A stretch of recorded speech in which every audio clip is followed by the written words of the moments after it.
各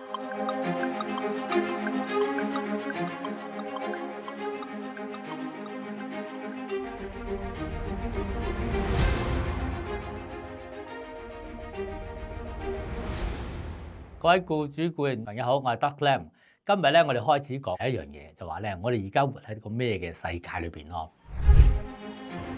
個世界咧，好似好多改變，政治嘅變化啦，係咪好多政要人物嘅上上落落，係咪？跟住有啲經濟嘅結構嘅變化啦，更加有戰爭添啦，亦都係有一啲科技嘅革命，即係我哋講人工智能嘅革命咁樣嘅。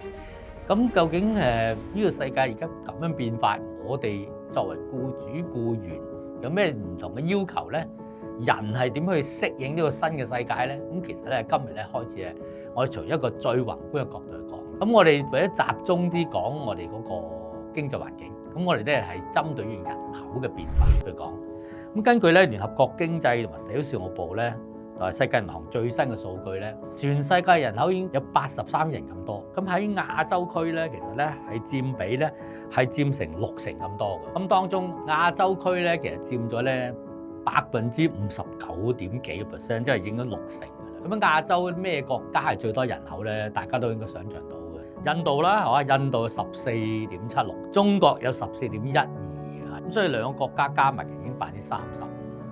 咁喺中國呢個有14億人，我哋成日講14億人市場，喺邊個地方其實佢係最多人嘅咧？好啦，咁根據中華人民共和國國家統計局講咧，係39.93% 喺東部地方，即係東部即係咩啊？由呢個北京、上海一路沿岸去到南邊嘅廣東省。去到珠江三角洲呢個地方咧，其實咧人口相當之多嘅。咁咧國家而家發展一個叫做大灣區嘅9個城市，加咗香港、澳門就係11個城市。